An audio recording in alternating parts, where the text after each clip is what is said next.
이 콘크리트 유토피아라는 주제를 통해서, 이 영화 주제를 통해서 현대인적 관점과 이게 우리의 서울의 부동산 역사를 제가 지금 설명을 드리는 거예요. 이걸 보고 어떻게 한번 영화를 보시는 걸 한번 권유를 드려요. 영화를 보시기 전에 한번 제가 강의를 먼저 한번 해드린 거예요. 그러면 그냥 영화를 봤을 때와 저희 강의를 듣고 영화를 봤을 때 어떻게 해요? 보이는 게 틀려요. 자, 여기서 다시 원론 쪽으로 와서 58년 개띠가 25살이 되는 때가 언젠가요? 58년 개띠. 서울에 이제 대부분 몰리죠. 상경을 대부분 해요.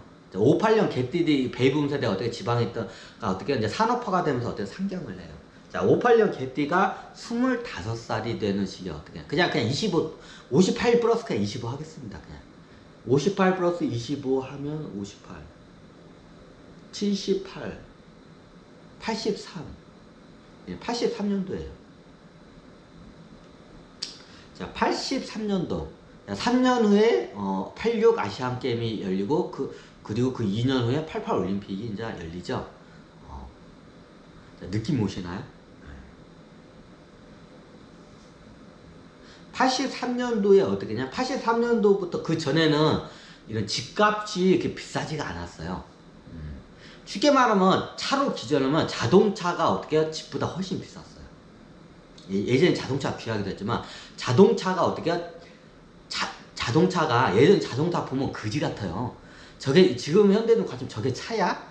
저게 구루마리지? 이렇게 할 텐데 그 차가 어떻게요? 집보다도 훨씬 비쌌어요. 예전에는. 근데 어느 순간에 어떻게 자동차보다 집값이 더 비싸져요. 왜 그런 현상이 일어나냐? 이제 토지에 대한 이게 한계성과 이제 이게 아파트 수요와 이게 서울로 인구가 집중화되면서 이제 그런 현상이 일어나요. 그러면 어떻게냐? 집값이 어떻게 이제 갑자기 폭발적으로 집값이 상승하는 시기가 언제냐? 83년도부터 그 전에는 집값이 쌌어요. 굉장히 서울 집값도.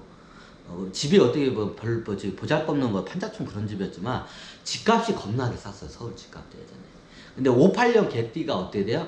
상경을 다 하고 얘네들이 58년 개띠들이 어떻게 해요? 이제 부동산 시장에 진입을 해요. 내 집 마련을 하기 위해서.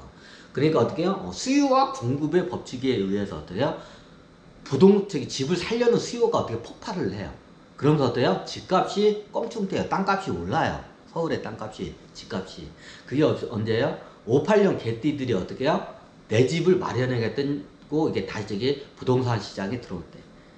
내 처자식이 생길 때, 25살 정도가, 대략 그 정도 이제 처자식이 생기면 그때 욕구가 세죠. 그래 어떻게 해요? 1983년도부터 어때요? 집값이 청정부지로 오르기 시작해요.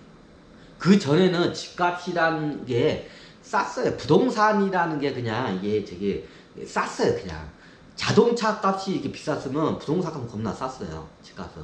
근데 그 뒤부터 어떻게 해요? 자동차 값, 집값이 이게 역전을 해요. 집안채 값이 이제 자동차 값을 역전해요. 그게 그 시기예요. 58년 개띠들이 어떻게 해요? 집에 대한 수요가 이제 폭발적으로 늘어날 때.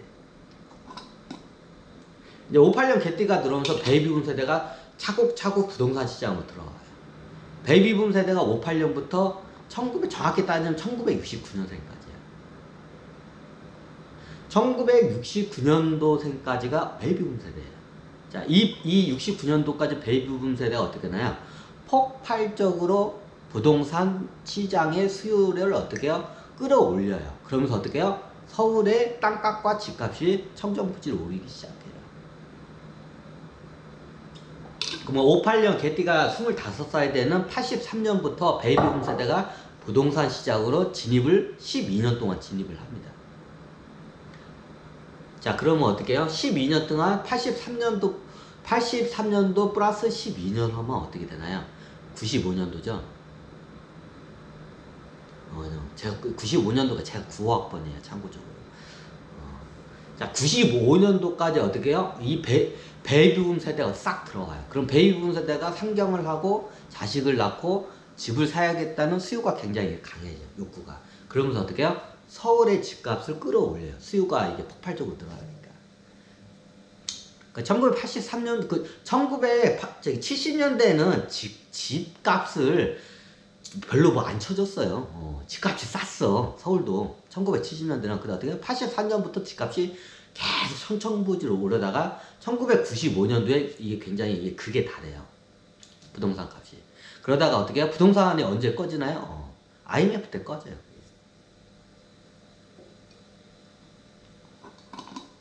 이제 우리나라 이제 부동산 역사에 대해서 좀 아셔야 돼.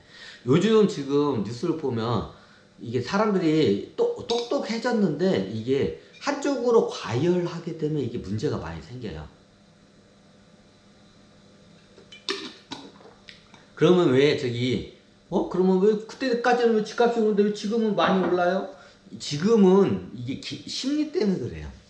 이제 제 강의 때문에 사람들이 많이 똑대지는 것 같아, 이게. 예전 같은 경우는 어느 정도 되면 멈추고, 그리고 또 정책을 잘못한 것도 있고, 이게 제 부동산 값이 말도 안 되게 서울값이 오른 게 심리적인 요인이 좀 크고, 그 다음에 어떻게 해요? 좀 정책도 좀 잘못했어요, 이게 많이. 자, 그거에 대해서 한번 설명을 드릴까요? 왜 우리나라 부동산의 시장이 왜 이렇게, 특히 서울. 지방은 그나마 그렇게 심하진 않아요. 참고적으로 여기 30평짜리 아파트가 여기는 한 2억, 여기 김제 같은 경우는 2억 정도 가나? 이게 단지마다 틀린데 2억에서 왔다 갔다 해요. 2억이 안 되는 데도 있고 2억이 좀 넘는 데도 있고.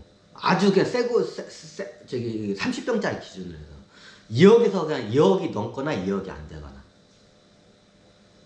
김제 같은 건 그래요. 30평짜리 아파트가 이제. 오래된 아파트 같은 경우는 2억이 안 되고, 좀 괜찮은 이제 신형 아파트는 이제 2억이 넘고. 좀 그렇게 보시면 돼요. 30평 아파트 기준으로 했을 때.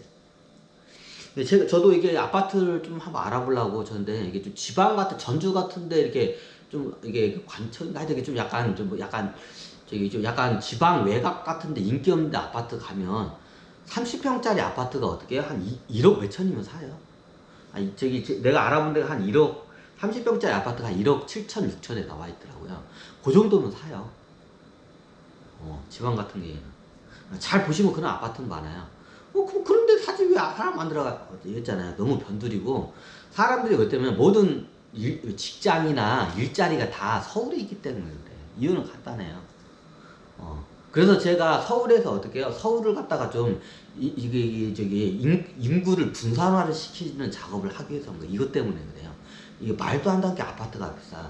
너 서울에 왜 그러면 다들 지방 가서 살면 되잖아. 지방 아파트 싸면. 일자리가 다 서울에 있는데 어떡해. 너무 당연하잖아. 일자리가 서울에 있으니까 서울에다가 집을 사지. 야, 일자리가 서울에 있는데 김제에다 집을 사서 여기서 출퇴근할 수 없잖아. 그죠?